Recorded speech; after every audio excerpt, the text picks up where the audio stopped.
Hello everyone, हामी चाहिँ सीम्याट को क्वान्टिटेटिभ एनालाइसिसको पोर्सन्सहरू हेरिरहेका थियौँ र यसमा चाहिने इम्पोर्टेन्ट फर्मुलाजहरू ट्रिक्सहरू याद गर्ने कुरा गरिरहेका थियौँ। अब यहाँ यो भिडियोदेखि चाहिँ मैले उतापट्टि हाम्रो सबै ट्रिक्सहरू एकै ठाउँमा राख्ने कोसिस गरेको छु यहाँनिर, किनभने अबको प्रब्लम्सहरूमा धेरै कुराहरू भन्दा नि क्यालकुलेटिभ पोर्सन्सहरू पनि आउन सक्छ धेरै, होइन? त्यो भएर चाहिँ मैले राखेँ है। सो यहाँनिर सुरुमा हामीले हेर्ने भनेको एभरेजेसको लागि हो।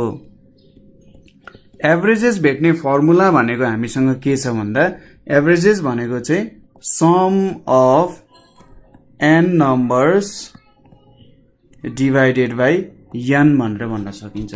सपोज मसँग 1 2 3 4 5 छ अरे, यसमा सम अफ सबै नम्बरको सम कति हुन्छ? 5 + 4 9, 9 + 3 12, 14 15 भनेपछि total sum of n numbers कति भयो? 15 भयो। कतिवटा नम्बर छ? 1 2 3 4 5 भनेपछि 5 वटा नम्बर छ। कति हुनु भयो? एभरेज। यो एभरेजको भ्यालु चाहिँ 3 हुन गयो यहाँनिर, ठिक छ? यो sum of n numbers by एनले चाहिँ हामीले एभरेजेस भेट्यौँ। सपोज तपाईँलाई के क्वेसन सोध्न सक्छ भने 5 6 7 एन्ड एक्स को एभरेज कति छ अरे? एक्स को average average is 8, then find x भनेर सोध्न सक्छ। अब यहाँनिर एभरेज 8 भन्नुको मतलब के हो? सबै नम्बरको सम गर्नु पर्यो। 5 + 6 + 7 + एक्स डिभाइडेड बाई कतिवटा नम्बर छ? 1 2 3 4, यसरी 4 वटा नम्बर छ भनेपछि एक्स को भ्यालु कति आउँछ? यहाँनिर 32, 8 4 जा 32 इज इक्वल्स टु यहाँनिर 18 प्लस एक्स आउने भयो नि त। 5 + 6 11 18। सो एक्स को भ्यालु यहाँनिर हाम्रो कति आउने भयो त? 14 आउने भयो। यस्तो खालको क्वेसन्सहरू हामीले सोध्न सक्छ। जेनरल क्वेसन्सहरू यस्तै खालको हुन सक्छ, हैन? र यस्तो खालको क्वेसन्सहरू हामी पछि हेर्छौँ पनि कस्तो कस्तो क्वेसन्सहरू सोधेको छ, त्यो अनुसार हामीले चाहिँ हाम्रो प्रब्लम्सहरू पनि सल्भ गर्छौँ है। यो एभरेजेसको यो एउटा फर्मुला याद गर्नुपर्ने हुन्छ र प्रब्लम्सहरू त हामीले बिस्तारै सल्भ गर्दै हेरिरहेको हुन्छौँ। यो एउटा भयो। अब अर्को भनेको हामीले ल अफ इन्डिसेस वालाको फर्मुलाहरू याद गर्नुपर्ने हुन्छ। Law of indices, law of इन्डिसेसमा के रुल्सहरू छ भन्दा a power m into a power n भनेको कति हुन्छ त? यहाँनिर a power m plus n हुन्छ, ठिक छ? दोस्रोमा a power m divided by a power n भनेको के हुन्छ? A power m minus n हुन्छ। त्यसै गरी थर्डमा के आउँछ त? हाम्रो ए पावर एम छ, यसमा मैले पावर एन गर्नु भनेको के हुन्छ? ए एम एन हुन्छ, ठिक छ? यस्तो कुरा हुन्छ। जस्तै यसले के भनिरहेछ भने 2 स्क्वायरको क्युब गर्नुको मतलब के भयो त? यो भनेको सपोज मैले भित्रको काम गरेँ 4 टु द पावर 3 भयो नि त। यो 4 टु द पावर 3 भनेको 64 हुन्छ। अथवा मैले सिधै 2 टु द पावर 6 गर्नुको मतलब नि यही कुराहरू आउँछ भन्न खोजेँ। 2 पावर 6 भनेको पनि 64 नै आउँछ। यो दुईटा चाहिँ मल्टिप्लाई गर्न सकियो भन्न खोजे हो। त्यसै गरी अर्को के छ भने a into b power n भनेको चाहिँ a power n b power n हुन्छ। जस्तै ए को भ्यालु 2, बी को भ्यालु 3 र एन को भ्यालु 2 राख्यो भने 2 इन्टु 3 को पावर 2 भनेको 6 को पावर 2 हुन्छ। 6 को पावर 2 भनेको 36 हुन्छ। अथवा यसलाई चाहिँ के पनि लेख्न सकिन्छ भने 2 स्क्वायर इन्टु 3 स्क्वायर पनि लेख्न सकिन्छ। 2 स्क्वायर 4 9 भनेपछि 36, यसरी पनि लेख्न सकिन्छ भन्न खोजे हो। त्यसै गरी अर्को के छ भने ए पावर 0 भनेको चाहिँ 1 हुँदो रहेछ भन्न खोजे हो। यसले के देखाउन खोजे भने a power n is equals to a power n हुन्छ। A power n divided by a power n भनेको त 1 हुन्छ यहाँ। अब a power n minus n is equals to 1, यसलाई चाहिँ a power 0 is equals to 1 भनेर भन्न सकिन्छ, ठिक छ? यसरी निकाल्न सकिन्छ यो रुलहरू। त्यसै गरी सर्ट्सको ल अफ सर्ट्सहरू के छ? ल अफ सर्ट्स, पहिलो ल अफ सर्ट्स के छ भन्दा root under n is equals to a छ भने मैले यसलाई चाहिँ ए पावर 1/n लेख्न सक्छु। जस्तै मैले यसरी रुट अन्डर ए लेखेँ भने यो भनेको ए 1/2 लेख्न सक्छु भन्ने कुरा हो। यदि क्युब रुट अफ ए छ भने मैले यसलाई ए पावर 1/3 लेख्न पाउँछु भन्न खोजे हो, ठिक छ? दोस्रोमा के छ? रुट अन्डर यहाँनिर एन एबी छ भने यसलाई के लेख्न सकिन्छ? ए 1/n इन्टु बी 1/n लेख्न सकिन्छ। त्यसै गरी थर्डमा अर्को के लेख्न सकिन्छ भन्दा सपोज रुट अन्डर एन छ a बाई b छ भने यसलाई हामीले कसरी लेख्न सक्छौं त भन्दाखेरि root under n a by root under n b भनेर लेख्न सकिन्छ यसरी। ठीक छ, यसरी हामीले चाहिँ रिप्रेजेन्ट गर्न सक्छौं। त्यसैगरी सपोज यहाँनेर रुट अन्डर n a छ, यहाँनेर n छ भने यसलाई के लेख्न सकिन्छ a 1 by n into n भनेको a पावर 1 हुन्छ। ठीक छ, यसरी रिप्रेजेन्ट गर्न सकिन्छ। त्यसैगरी n root under a power m छ भने यसलाई हामीले a पावर 1 बाई n को power m is equals to a m by n भनेर लेख्न सकिन्छ। ठीक छ, यस्तो फर्मेटमा चाहिँ हामीले रिप्रेजेन्ट गर्न सकिन्छ। बुझ्नुभयो त कुरा? जस्तै तपाईलाई चाहिँ कसरी सोध्न सक्ला भन्दा यो क्वेशन्सहरुमा सपोज यसरी सोध्न सक्छ। सपोज एउटा क्वेशन छ इभ्यालुएट भनेर सोध्ला। इभ्यालुएटमा यहाँनेर तपाईलाई 256 0.16 सोध्यो इन्टु 16 पावर 0.18 सोध्यो भने कसरी क्याल्कुलेसन गर्ने भन्ने कुरा आउन सक्छ। अब क्याल्कुलेटरमा तपाईले सिधै हान्नु होला, त्यो पनि ठिकै छ। अब यहाँनेर हेर्नुस् त, यो 256 भनेको त 16 को स्क्वायर हो हैन। 16 को स्क्वायर भएपछि मैले यहाँनेर के लेखे इज इक्वल्स टु 16 को स्क्वायर 0.16 इन्टु 16 0.18 लेखे। अब यो 2 र यो 0.16 त मल्टिप्लाई हुन्छ, सो 16 पावर 0.32 इन्टु 16 पावर 0.18। र पहिलो मेरो नियम अनुसार यदि यो सेम छ, यो दुईटा भ्यालु सेम छ भने त्यहाँनेरको पावर एड हुन्छ। 16 0.32 प्लस 0.18 भनेको 16 0.5। यो भनेको त अब मैले 16 1/2 लेख्न सक्छु। भनेपछि यो भनेको त हाम्रो यो नियम अनुसार हेर्नु त रुट अन्डर 16 भनेको यहाँबाट कति आउँछ 4 आउँछ। ठीक छ, तपाईहरुलाई जेनरली यस्तो टाइप्सको क्वेशनहरु सोध्न सक्छ र हामी यस्तो टाइपको क्वेशनहरु धेरै क्वेशनहरु हामी सल्भ गर्छौं। ठीक छ, यसरी बुझ्न सकिन्छ यो कुराहरु। त्यसैगरी अब अर्को भनेको चाहिँ हामीले सेट्सहरुको पनि हेर्छौं। ठीक छ, सेट्सहरुको कुरा पनि हेर्छौं। सेट्सहरुको कुरामा के छ, पहिलो कुरा भनेको युनियन अफ सेट्स भनेर छ। युनियन अफ सेट्स भनेपछि कस्तो हो भन्दा सपोज हामीले दुईटा सेट ए एन्ड बी छ, ए र ए युनियन बी लेख्नु भनेको ए र बी मा पर्ने सबै एलिमेन्ट्सहरुलाई चाहिँ लेख्नु। ठीक छ, लेख्ने, त्यसपछि जुन जुन डुप्लिकेट एलिमेन्ट छ त्यसलाई एकचोटी मात्र लेख्ने। सपोज सिम्पल मैले तरिका बुझाए, a इज इक्वल्स टु 1 2 3 छ र b इज इक्वल्स टु 2 3 4 छ भनेपछि a युनियन b गर्दा के हुन्छ भन्दा a मा पर्ने एलिमेन्ट्सहरु र b मा पर्ने एलिमेन्ट्सहरु दुईटैलाई लेख्नु पर्यो। 1 2 3 2 3 4 लेख्ने। अब यहाँनेरि कमन एलिमेन्ट्स कुन कुन छन् हेर्दा 2 2 कमन छ, 3 3 कमन छ भन्छ एउटा 2 लाई काट्ने। यदि जोस कस्तो गर्नु पर्यो भन्दा एउटा बाहेक अरु सबै काट्दिने। ठीक छ, कति आयो त अब 1 2 3 4 आयो। यसरी चाहिँ हामीले युनियन हेर्न सक्छौं। यसलाई यो यु ले डिनोट गर्छ। दोस्रो कुरा भनेको इन्टरसेक्सन अफ सेट्स। त्यही माथिको सेट्स हेरौं। इन्टरसेक्सन अफ सेट्समा भनेको ए र बी दुईटै सेट्समा कमन आउने, यसलाई चाहिँ यसरी ले रिप्रेजेन्ट गर्छ यो भ्यालुले। ए इन्टरसेक्सन बी भनेको ए र बी मा के कमन एलिमेन्ट छ त भन्दाखेरि 2 र 3 कमन छ दुईटैमा, भनेपछि यहाँनेरि 2,3 लेख्नु पर्यो। ठीक छ, यो भयो। त्यसैगरी तेस्रोमा के छ, difference of sets. Difference of sets भनेर छ। सपोज डिफरेन्स अफ सेट्सले यसरी माइनस सिम्बल जस्तोले रिप्रेजेन्ट गर्छ। ए डिफरेन्स बी भनेर पढिन्छ। ए डिफरेन्स बी भनेको के हो, ए मा मात्रै पर्ने बी मा नपर्ने। ठीक छ, ए मा मात्रै पर्ने बी मा नपर्ने, अथवा कमन एलिमेन्ट्स हटाइसकेपछि ए मा कुन बाँकी रह्यो त हेर्नु त। यहाँनेरि ए र बी मा कमन भनेको 2 3 2 3 दुटै कमन छ, तर 1 भन्ने एलिमेन्ट त ए मा मात्रै पर्छ नि हो। यहाँनेरि ए डिफरेन्स बी भनेको 1 हुने भयो। त्यसैगरी बी डिफरेन्स ए गरियो भने बी मा मात्रै पर्ने ए मा नपर्ने भनेपछि त्यो भनेको के हुन्छ 4 हुन्छ। हेर्नु त 4 त बी मा मात्रै पर्छ ए मा पर्दैन नि हो। यसले चाहिँ हामीलाई डिफरेन्सको भ्यालु दियो। ठीक छ, सिम्पल कुराहरु छ। अर्को छ हामीसँग complement of a set. Complement of a set भनेर छ।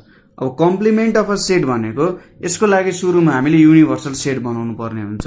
अब युनिभर्सल सेटको कुरा गर्दा जहिले पनि हामीले के कुरा बुझ्नु पर्यो भने सबै इलिमेन्ट्सहरू पर्ने सेटलाई चाहिँ के भन्छ त युनिभर्सल सेट भनेर भन्छ। यहाँ भएको सबै इलिमेन्ट्सहरू छन् यसरी युनिभर्सल भनेर। सपोज यहाँनिर 2 र 3 थियो, यहाँनिर 1 छ, यहाँनिर 4 छ, यसलाई ए भनौँ यसलाई बी भनौँ। सपोज यहाँनिर बाहिर चाहिँ 5 6 7 भन्ने इलिमेन्ट्सहरू छ अरे। सो युनिभर्सल सेट भनेको के हुने भयो त यहाँ 1 2 3 4 5 6 7 चाहिँ मेरो युनिभर्सल सेट हुने भयो हैन। यो मेरो के हुने भयो त युनिभर्सल सेट हुने भयो। सो अब कम्प्लिमेन्ट अफ अ सेट भनेपछि कम्प्लिमेन्टमा सपोज ए कम्प्लिमेन्ट भेट्नु पर्यो नि, यसलाई यसरी सी ले पनि रिप्रेजेन्ट गर्छ, यसरी सी भन्न पनि पाइन्छ यहाँनिर। अर हामीले चाहिँ यसरी ए माथि बार दिन पनि पाइन्छ। सी ले पनि कम्प्लिमेन्ट जनाउँछ, बारले पनि जनाउँछ। कम्प्लिमेन्ट गर्नु भनेको चाहिँ ए कम्प्लिमेन्ट भेट्नु भनेको चाहिँ युनिभर्सल सेटमा पर्ने ए मा नपर्ने इलिमेन्ट्सहरू लेख्नु हो। ठिक छ, युनिभर्सल सेटमा पर्ने ए मा नपर्ने इलिमेन्ट्सहरू कुन कुन हुन् त भन्दाखेरि ए मा पर्ने इलिमेन्ट्स के हो 1 2 र 3 पर्छ हैन। ए मा त 1 2 3 पर्छ नि, भनेपछि बाँकी रह्यो के 4 5 6 7 बाँकी रह्यो नि, हो यो भयो ए कम्प्लिमेन्ट। त्यसै गरी बी कम्प्लिमेन्ट भेट्नु पर्यो भने यु मा पर्ने बी मा नपर्ने इलिमेन्ट्सहरू भनेको बी मा कुन कुन इलिमेन्ट्स छ 2 3 4 छ हैन। भनेपछि बी मा नपर्ने इलिमेन्ट्स भनेको 1 5 6 7 भयो। यसले चाहिँ हामीलाई कम्प्लिमेन्ट अफ अ सेट दियो। ठिक छ। र लास्टली हामीले हेर्नुपर्ने भनेको सिमेट्रिक डिफरेन्स भनेर छ। सिमेट्रिक डिफरेन्स, सिमेट्रिक डिफरेन्सलाई चाहिँ यसरी यो डेल्टा सिम्बलले डिनोट गर्छ। यसलाई के लेखिन्छ, सपोज ए र बी को सिमेट्रिक डिफरेन्स भनेको चाहिँ a difference b union b difference a गर्ने हो। ठिक छ। ए मा पर्ने बी मा नपर्ने इलिमेन्ट्सहरूको युनियन विथ बी मा पर्ने ए मा नपर्ने इलिमेन्ट्स।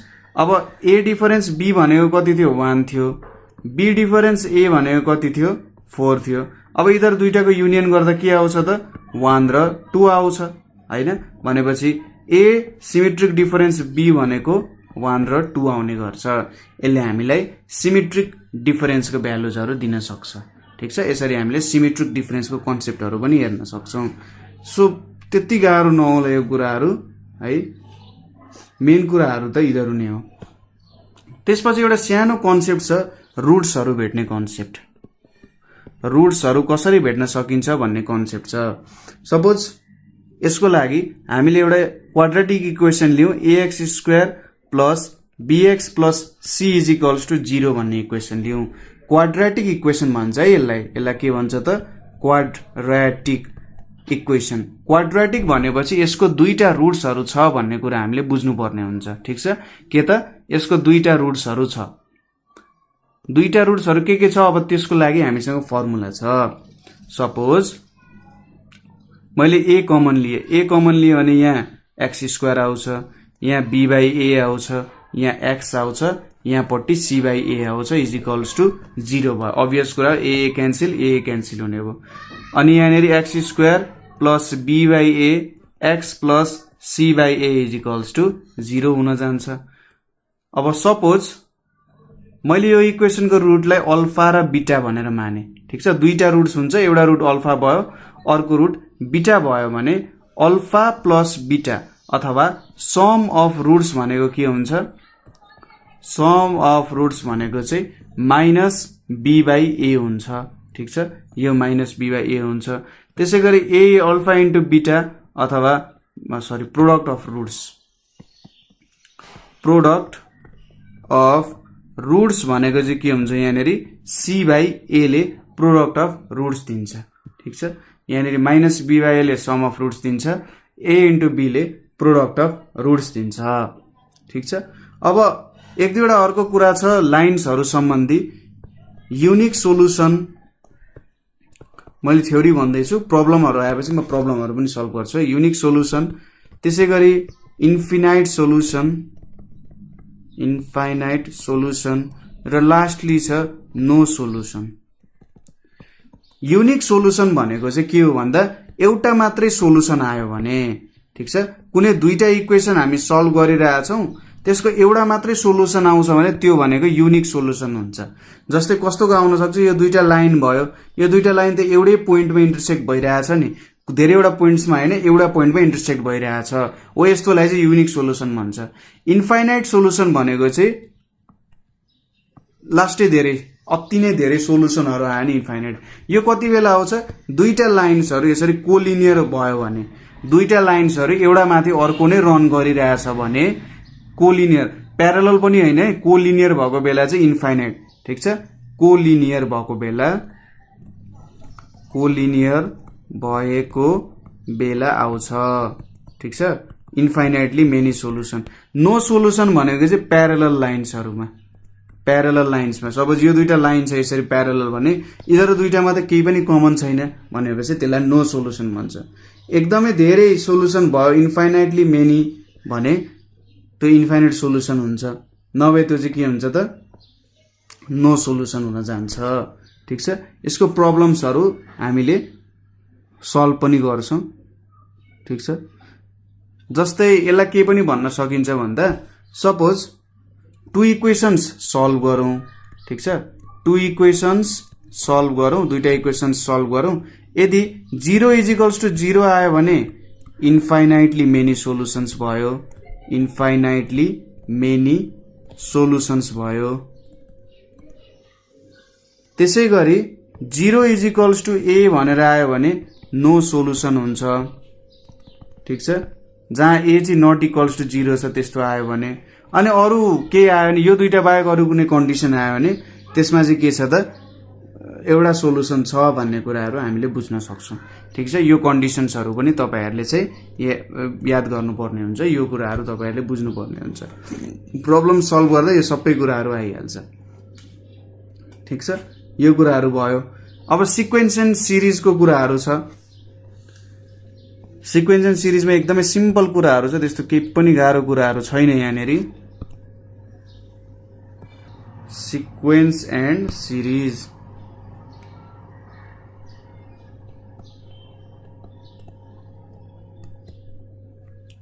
ठीक छ, sequence and series, SEQUENCE, sequence and सिरिजको कुराहरु। अब सिक्वेन्स एन्ड सिरिजमा हामीले जेनरली एरिथमेटिक सिक्वेन्स र जियोमेट्रिक सिक्वेन्स के बारे स्टडी गर्छौं हैन।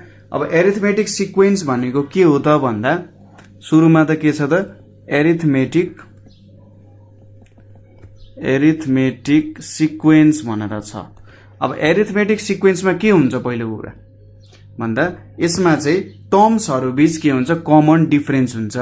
Suppose A1 A2 A3 A4 यसरी एलिमेन्ट्सहरु चाहिँ एरिथमेटिक सिक्वेन्समा छन् भने A2 - A1 = D हुन्छ, A3 - A2 भनेको D हुन्छ, A4 - A3 भनेको D, अथवा यो D लाई चाहिँ के भन्छ त कमन डिफरेन्स भन्छ। प्रत्येक कन्सिक्युटिभ एलिमेन्ट्सहरु बीच एउटा सर्टेन कमन डिफरेन्स भयो भने एरिथमेटिक सिक्वेन्स हुन्छ। ठीक छ, यो कुरा भयो एरिथमेटिक सिक्वेन्स हो। जस्तै मैले सिम्पल एक्जाम्पल, सबसे सिम्पलेस्ट एक्जाम्पल लिन सक्ने भनेको 1 2 3 4 5 लियो भने हेर्नुस् त 2 - 1 भनेको 1, 3 - 2 भनेको पनि 1, 4 - 3 भनेको पनि 1, 5 - 4 भनेको पनि 1 नै आउँछ। ठीक छ, यहाँनेरि हेर्नुस् त यो दुईटा कन्सिक्युटिभ टर्म्सहरु हो, यो त कन्सिक्युटिभ टर्म्सहरु हो नि। कन्सिक्युटिभ टर्म्सहरुको डिफरेन्स भनेको चाहिँ एउटै आउँदो रहेछ, त्यो भएर यो एरिथमेटिक सिक्वेन्स हुन गयो। ठीक छ, यसको nth टर्म भेट्नु पर्यो अरे, nth टर्म भेट्नु पर्यो भने यसलाई tn ले रिप्रेजेन्ट गरिन्छ, a + n - 1 * d हुन्छ। d भनेको कमन डिफरेन्स, यो a भनेको फर्स्ट एलिमेन्ट हो। अब यो n भनेको त n को भ्यालु जस्तै भइहाल्यो। ठीक छ, nth टर्म यसरी भेटिन्छ। त्यसैगरी सम अफ n टर्म्स भेट्नु पर्यो, सम अफ n टर्म्स भेट्नु पर्यो भने हामीले के युटिलाइज गर्छौं त, यस n = n/2 2a + n - 1 * d को रुल युज गर्छौं। माथिको जे कुराहरु यहाँ पनि त्यही कुरा हो, तर यसले चाहिँ सम भेट्छ। यसले चाहिँ के भेट्छ त, सपोज मैले यहाँबाट के भेट्न सक्छु, मेरो 5th एलिमेन्ट के हो भनेर भेट्नु पर्यो भने मैले यहाँनेरि n को भ्यालु 5 राख्छु। मेरो 6th एलिमेन्ट भेट्नु पर्यो भने मैले n को भ्यालु 6 राख्छु। 7th भेट्नु पर्यो भने 7 राख्छु नि। अब मैले चाहिँ 7 वटा टर्मको 7 वटा टर्मको सम के हो भनेर भेट्नु पर्यो नि यो युज गर्छु। ठीक छ, 7 वटा भनेपछि A1 प्लस A2 हुँदै A7 सम्मको टर्म्सहरु सबैको सम गर्नु पर्यो नि कति हुन्छ भनेर भेट्दा चाहिँ यो फर्मुला युज गर्छु मैले। ठीक छ, कुरा बुझियो। जस्तै मैले यही सिरिज लिए 1 छ 2 छ 3 छ 4 छ 5 छ 6 छ अरे। अब मैले 7th टर्म भेट्नु पर्यो अरे। T7 भेट्नु पर्यो भने फर्स्ट टर्म त मेरो 1 छ, सो A को भ्यालु 1 राखे। 7 माइनस 1 कमन डिफरेन्स 1 छ भनेपछि कति आउँछ 1 प्लस 6 इज इक्वल्स टु 7 आउँछ। 7 भयो। त्यसै गरी सम अफ कति त 7 वटा टर्मको सम भेट्नु पर्यो भने n को भ्यालु 7 छ, 7/2 2 इन्टु A को भ्यालु 1 छ, n को भ्यालु कति छ, n को भ्यालु 7 छ, 7 माइनस 1 इन्टु 1 यो भनेको कति आयो 7/2 2 प्लस 6 भनेपछि 7/2 इन्टु 8 2 4 जा 8 7 4 जा 28 आउने भयो। अब यसको सम कति आउँछ त 1 प्लस 2 3 3 प्लस 3 6 6 प्लस 4 10 10 प्लस 5 15 15 6 21 21 7 28 हो। यस्तो खालको निकाले हामीले सम निकाल्न सक्छौं यहाँबाट। ठीक छ, अथवा यो समलाई चाहिँ हामीले के पनि भन्न सक्छौं भने SN भनेको चाहिँ n/2 A प्लस L। ठीक छ, A भनेको फर्स्ट टर्म, L भनेको लास्ट टर्म। सो S7 भेटौं त एकचोटी 7/2 A भनेको 1 7 भनेपछि 7 इन्टु 8/2 भनेको 2 3 जा 2 4 जा 8 भनेपछि 28 आउँछ। ठीक छ, सो तपाईले यो फर्मुला युज गरे पनि भयो, यो जुन हाम्रो यहाँनेरि लेखा फर्मुला चाहिँ यो गरे पनि भयो अथवा यो गरे पनि एउटै कुरा लेखा हो। यहाँनेरि यो फर्मुलाले यसरी लेख्न पनि सकिन्छ भनेर देखाएको। तपाईले फर्स्ट टर्म लास्ट टर्म दिएको छ र सम भेट्न सोधेको छ नि यो युज गर्नु पर्यो।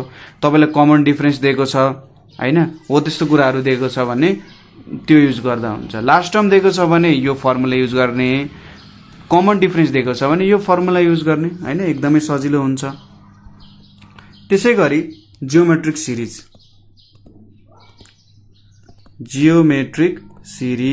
जियोमेट्रिक सिरिजमा के हुन्छ भने suppose A1 A2 A3 A4 A5 भन्ने टर्म्सहरु छ भने A2/A1 is equals to R हुन्छ।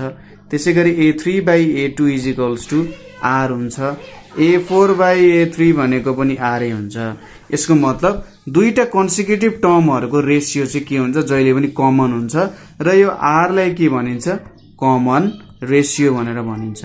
दुईटा कन्सिक्युटिभ टर्म्सहरुको रेशियो जहिले पनि सेम हुन्छ र यसलाई चाहिँ कमन रेशियो भनेर भनिन्छ जियोमेट्रिक सिरिजमा। जस्तै 2 4 8 16 32 गरे भने 4/2 भनेको 2 आउँछ, 8/4 भनेको 2 आउँछ, 16/8 भनेको 2 आउँछ, 32/16 भनेको पनि 2 आउँछ। सो यो प्रत्येक कन्सिक्युटिभ नम्बर्सहरु बीच रेशियो कमन रहेछ भनेपछि यो एउटा जियोमेट्रिक सिरिज हुन सक्यो। अब यसको nth टर्म Tn भेट्नु पर्यो भने A R पावर n-1 जहाँ R भनेको चाहिँ कमन रेशियो भयो र A भनेको हाम्रो फर्स्ट टर्म हुन गयो। सपोज मैले यसको T1 2 3 4 5 6 T6 भेट्नु पर्यो भने फर्स्ट टर्म 2 छ, R को भ्यालु 2 छ, 2 पावर यहाँनेरि 6 माइनस 1 भनेको 2 पावर 6 आयो भनेको कति आउँछ त यहाँ 64 आउँछ। ठीक छ, यसरी मैले nth टर्म यहाँबाट भेट्न सक्छु यो फर्मुला युज गरेर। त्यसैगरी सम भेट्नु पर्यो भने सम भनेको के हुन्छ A R power n-1 R-1 use गर्न सकिन्छ यदि R को भ्यालु ग्रेटर देन 1 छ, अथवा हामीले A 1 minus R power n 1 minus R यदि R को भ्यालु लेस देन 1 छ। ठीक छ, ग्रेटर देन 1 भयो R को भ्यालु कमन रेशियो को भ्यालु भने यो फर्मुला युज गर्ने, लेस देन 1 भयो भने यो फर्मुला युज गर्ने हैन, एकदमै सजिलो भयो। सो यहाँबाट अब के देखिन्छ त हेर्नुस् त, यसको लागि लगाऊ R ग्रेटर देन 1 छ 2 छ नि त, 2 भनेको ग्रेटर देन 1 भयो भनेपछि 2 इन्टु सपोज मैले 4 वटा टर्मको लागि मात्रै गरे किनभने अलिकति लेन्दी हुन सक्छ। सो यस 4 गरे भने यहाँनेरि 2 इन्टु 2 को पावर 4 माइनस 1 2 माइनस 1 कति आउँछ 2 इन्टु 2 to the 4 4 16 16 15 आयो भनेपछि 30 आइपुग्यो अब यहाँ हेर्नुहोस् 2 4 6 6 8 14 14 16 30 आइपुग्यो ठिक छ। त्यसै गरी अब अर्को भनेको इन्फाइनाइट जियोमेट्रिक सिरिज छ। इन्फाइनाइट जियोमेट्रिक सिरिज छ। इन्फाइनाइट जियोमेट्रिक सिरिजमा के हुन्छ, सपोज तपाईको जियोमेट्रिक सिरिजको कमन रेशियोको एब्सोल्युट भ्यालु चाहिँ लेस देन 1 छ अरे, एब्सोल्युट भ्यालु है। जस्तै -2 पनि हुन पाएन, -2 लेस देन 1 हो ठिक छ, -2 लेस देन 1 हो, तर यसको एब्सोल्युट भ्यालु त के छ त, लेस देन 1 त छैन हैन। सो लेस देन 1 नै हुनु पर्यो त्यसको एब्सोल्युट भ्यालु हो। त्यति बेला चाहिँ कमन रेशियो लेस देन 1 भयो भने हामीले यो युज गर्न सक्छौं। सो यस इन्फिनिटी यहाँनेर यस इन्फिनिटीले चाहिँ सम डिनोट गर्छ। So a/1 minus r use गरिन्छ यहाँनेर कति बेला r लेस देन 1 हुँदा। जस्तै 1 छ, 1/2 छ, 1/4 छ, 1/8 छ। हेर्नुस् त 1/2/1 भनेको 1/2 हुन्छ, यसको दुईटाको कमन रेशियो भने 1/2 त लेस देन 1 छ भनेपछि फर्स्ट एस इन्फिनिटी भनेको के हुन्छ, फर्स्ट टर्म भनेको 1 छ, 1 माइनस 1/2 इज इक्वल्स टु 1/1/2 भनेको 2 आउँछ। हो यहाँनिर हेर्नुहोस् त यो चाहिँ इन्फाइनाइट जियोमेट्रिक सिरिज, यो चाहिँ इन्फाइनाइटली मेनी टर्म्सहरुसम्म जान्छ, यो कहीँनेर रोकिन्छ भन्ने छैन। इन्फाइनाइटली मेनी टर्म्सहरुसम्म गयो भने चाहिँ यसले हामीले के दिने भयो त, इन्फाइनाइट जियोमेट्रिक सिरिज दिने भयो ठिक छ। यति भयो हाम्रो इन्फाइनाइट जियोमेट्रिक सिरिजको कुराहरु। सजिलो छ, त्यस्तो गाह्रो छ भन्ने कुराहरु त यहाँनिर केही पनि छैन है। एकदमै सजिलो तरिकाले हामीले यहाँनिर कामहरु गर्न सकिन्छ ठिक छ। अब अर्को हामीले के सोध्छ त यहाँनिर भन्दा मेनली यही कुराहरु नै सोध्ने हो हैन। यहाँनिर के कुराहरु यस्तै कुराहरु मेनली सोध्छ। अर्को थ्योरीको भिडियो भयो भने मैले अरु कुराहरु कन्सेप्ट्सहरु भेटे भने चाहिँ म तपाईहरुलाई अर्को भिडियोमा भन्छु है ठिक छ। सो आजको लागि यति नै गरौँ। यहाँनिरको थ्योरीहरु चाहिँ तपाईहरुले मजाले बुझ्नु होला, यही कुराहरु हो सिम्याटको एक्जाममा यो भन्दा बाहिर थ्योरीहरु नसोध्ला हैन। तर अब म्याट्रिक्सहरुको कुराहरु आउन सक्छ, त्यो म्याट्रिक्सहरुको कुराहरुमा तपाईहरुलाई त्यस्तो थ्योरीहरु आयो भने म म्याट्रिक्सहरुको थ्योरी, प्रोबेबिलिटीको थ्योरीहरु, किनभने त्यो कन्सेप्टहरुमा चाहिँ थ्योरी भन्दा नि प्र्याक्टिकली क्वेशन्सहरु एप्लाई गर्दा गर्दै त्यो थ्योरीहरु आउँछ के। मैले प्र्याक्टिकली एप्लाई गराउँदै जाँदाखेरि क्वेशन्समा एप्लाई गराउँदै जाँदा त्यहाँनिर सबै थ्योरीजहरु आइसक्छ। त्यही भएर चाहिँ त्यो थ्योरीजहरुमा त्यति भित्र जान डिप जान जरुरी छैन है। सो आजको लागि यति नै। Thank you for watching.